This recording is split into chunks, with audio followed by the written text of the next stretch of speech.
Sumainyo ang Panginoon. At sumaiyo rin. Ang mabuting balita ng Panginoon ayon kay San Juan. Papuri sa iyo, Panginoon.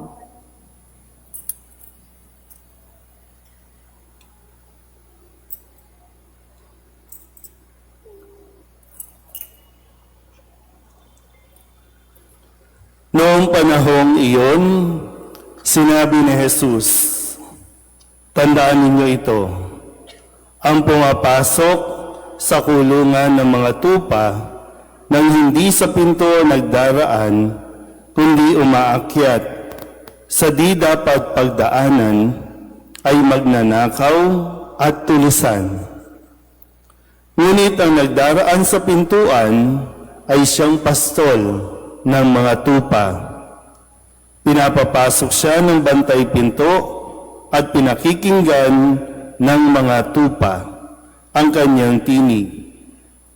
Tinatawag niya ang kanyang mga tupa sa kani-kanilang pangalan at inilalabas sa kulungan.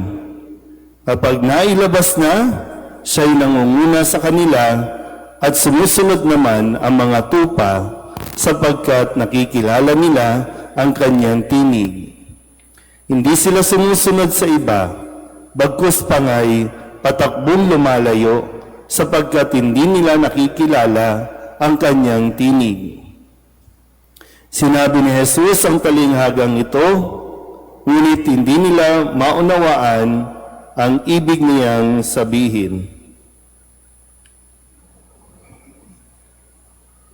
Kaya't muling sinabi ni Jesus, "Tandaan ninyo, ako ang pintuang dinaraanan ng mga tupa.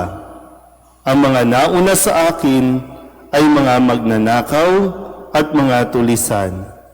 Ngunit hindi sila pinakinggan ng mga tupa. Ako ang pintuan. Ang sinumang pumapasok sa pamamagitan ko'y maliligtas. Papasok siya at lalabas at makatatagpo ng pastulan.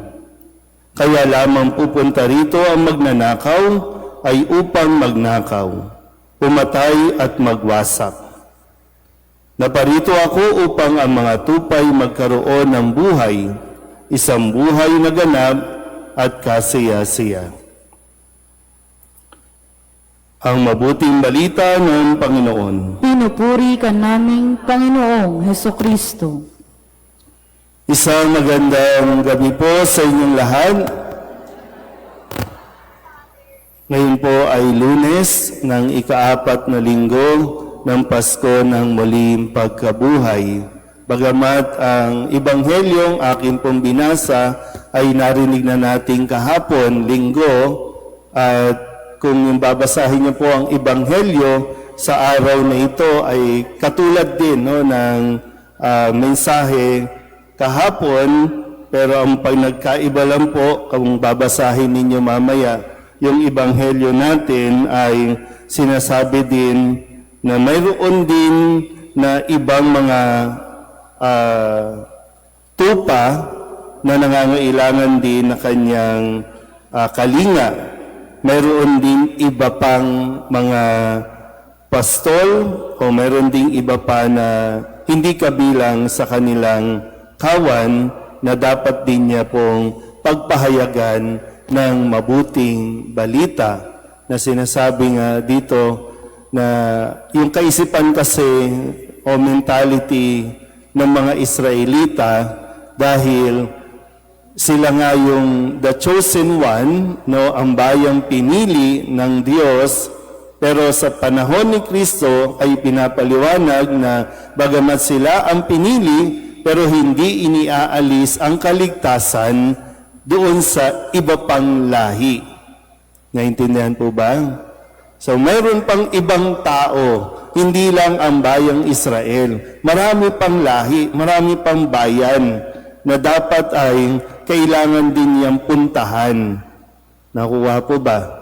So, ito yung kung pagninilayan natin sa Panginoon, at tandaan niyo po, ang kaligtasan ay hindi exclusive. Kahit pasabihin nila na kami lang ang maliligtas, kami lang ang piniling bayan ng Diyos, ang kaligtasan ay iniaalok para sa lahat. Binuksan ito ni Jesus para sa lahat. Kasi para bang, kung titingnan nyo, kung Israelita lang, saan mangyayari sa mga Pilipino? So hindi tayo maliligtas? Ano mangyayari sa mga taga-US? Hindi na maliligtas? Ano mangyayari sa ibang bansa? Sa Europe, sa France, o kung saan man, sa Asia? Ang mga Chinese ba, hindi maliligtas? So kung pag dinilayo natin ng mabuti, hindi nagiging exclusive ang Diyos. Kaya mali na isipin natin na tayo lang ang maliligtas. Maling-mali. Kung sa pag-aaral natin, pagninilay natin sa ipinahayag o ipinapahayag ni Kristo, walang sino man ang pupwedeng magsabing kami lang ang maliligtas. So, hindi pwedeng maging exclusive. Ngayon, tingnan po natin. Ito ang huling araw o gabi. Di ba? Lahat tayo nakatingin sa Kanya, di ba? Ito ang huling araw o gabi ng pananatili ng imahe ng mahal na Birhen ng kapayapaan at mabuting paglalayag. Pwede bang palapakan natin ang Panginoon?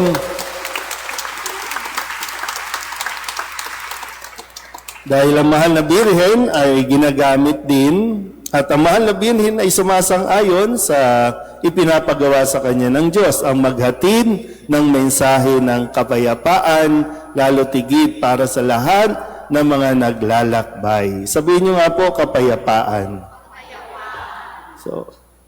So dun po tingnan natin yung kapayapaan, tapos exclusivity. Tingnan natin kung ano. At least kasi aalis na ang imahe ng mahal na Birhen, pero ano ang maiiwan sa atin? Siyempre yung aral na dapat nating isabuhay pag alis niya. Ngayon, pag sinabi, anong pagkakaintindi ninyo pag sinabing kapayapaan? Uy, mga pipe, no? Walang gera, walang away. Ganun ba talaga yung... Pag sinabing kapayapaan, dapat pare-pareho tayo. Pag hindi tayo nagkapare-pareho, mag-aaway tayo. Pantay-pantay. Ganun ba yung para magkaroon ng kapayapaan? O ibabalik ulit sa mensahe ng Ebanghelyo na ipinapahayag na sinasabi ni Kristo, mayroon pang iba. Mayroon din iba. Kaya nga, di ba, sa unang pagbasa, nung una, sinisita nila si Pedro. Kasi si Pedro nakikihalubilo sa mga hintil. Hudyo sila. Kasi yung mentality nga ng mga Hudyo, dapat kami lang, dapat tayo lang. Tayo ang special at magandang lahi, tayo lang. Bakit ikaw, Pedro? Nakikisalamuha ka sa mga hintil. Ang mga hintil, makasalanan. So kinukuyog nila si Pedro. Inaaway nila si Pedro. Ngayon, pinaliwanag ni Pedro, hindi. Nagpakita nagkaroon ng isang pangitain na siya ay inutusan din na pumunta sa mga hintil. Kaya nga napabilang na si Pablo, di ba, si Saulo, na dating pumapatay ng mga Kristiyano, pero tinawag din ng Panginoon. Nagpakita din si Kristo sa kanya. Ang kapayapaan, kung gusto natin ng kapayapaan, yung hindi tayo dapat nagiging exclusive. So bakit nagkakaroon ng gera? Kasi ang gusto ng ibang bansa, dapat tayo lang. Dapat tayo lang may control. Ayaw din pumayag nito, kaya may gera. Yung kala natin, may kapayapaan kasi tahimik sila, tahimik doon, pero lahat ng pangangailangan, control nito. Pero dahil mayroong ayaw pumayag, kaya nagkakaroon ng gera. Sa Pilipinas, bakit walang kapayapaan? Kasi dapat pag partido natin, dapat tayo lang lahat nakaupo dyan. Kaya nga merong majority, merong minority. At hindi sila magkaintindihan kasi kontrahan ng kontrahan. Sa simbahan, sa mga organisasyon, bakit nawawala ang kapayapaan? Kasi dapat grupo lang namin ito. Grupo niyo yan, grupo na. Kapag mayroong nakita, ay nako, ito pa nga, di ba?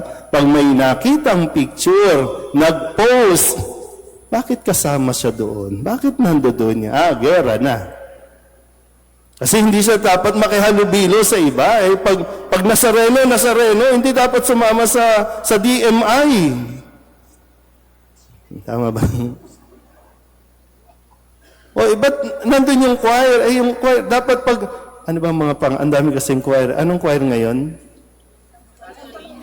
Santo Niño, no? Pag Santo Niño, bakit may nakikihalong hindi Santo Niño dyan? Kaya yung grupo nila, ay kukuyugin yan, mag-aaway yan, sisitahin yan. Kaya walang kapayapaan. Kasi ang akala natin, para may kapayapaan, huwag kang sumama sa iba. Huwag kang mag-join, huwag kang mag-participate. Kaya nga, minsan kapag may mga gawain tayo, para bang nagiging exclusive tayo. Kung kanino lang, kanino ba ang... sino ba ito? Ano ba? Sino ba ito? ang mahal na biro ng Antipolo, sino ba in charge yan? Kaya, siya pala Huwag natin tulungan. Siya pala Naintindihan ba? Mahal na birhen ng kapayapaan at mabuting paglalayag. Kaya, di ba? Yung pagtanggap sa iba. Yung pagkilala sa iba. Okay lang, di ba? Huwag kang ma-insecure. Sige nga, sabihin nga sa katabi, huwag kang insecure. Isa kasi pa nagsisimula yun, di ba, pag nagkakaroon insecurity, di ba, ay, membro ko yan, bakit nandiyan yan? Bakit sumasama yan? Hindi pwede Bakit nakikikain yan sa party ni Sister Sally? Nag-birthday na nga. Di ba? Nanay Inding, di ba? Yung gano'n na hindi natin napapansin, nagiging exclusive tayo. Kaya nawawala ang kapayapaan sa paglilingkod natin sa simbahan, maging sa simbahan. May competition ba sa pagpapahayag ng kaligtasan? May paramihan ba na, sino ba mga nandi dito, na CYM, no? Ano ba? Lahat ba ng CYM maliligtas? Lahat ba ng Legion of Mary, kayo lang ang maliligtas? DMI. Elector, lahat ba? Parang gano'n, di ba? Kayo lang ba ang gusto niyo ba kayo lang ang maligtas? Gusto niyo ba kayo lang ang number one? Kayo lang ang masipag? Gusto niyo ba kayo lang ang talagang spotlight? Yan. So yun yung mga bagay na kailangan natin mapagnilayan. Kasi si Kristo, lahat kasali. Para kay Kristo, lahat kailangan at dapat mailigtas. Hudyo man o Hintil, Samaritano man o Hudyo.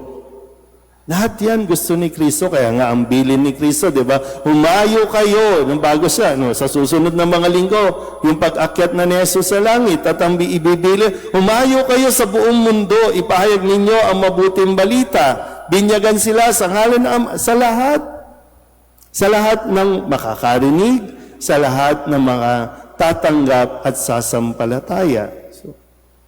So iwasan yung pagiging tayo lang. Iwasan yung kami lang. Kasi isang simbahan lang naman tayo di ba? Unless gusto nyo bang magkanya-kanyang simbahan, mahirap yun. Dito nga, hirapan tayong maghanap ng donation Gagawa pa kayo ng simbahan. So, di ba? Iba-iba, pero nagkakaisa. Hindi yung pagkakaisa dahil dapat pare-pareho, hindi ganun. Iba-iba, pero nagkakaisa. Kasi iba-iba din naman yung karisma, yung charism na ibinigay. Iba-iba din ang Espiritu Santo na magbigay ng regalo sa atin, ng biyaya. Kung tininyo ang katabi ninyo, mataba kaysa sa'yo. Iba-iba. Yeah. So sana po, no, makita natin na sa ganun, yung mensahe ng Mahal na Birhen ng kapayapaan. Kasi kailangan, kung tayo nasa simbahan, gulo-gulo na, paano natin ipapahayag ang kapayapaan paglabas dyan sa simbahan?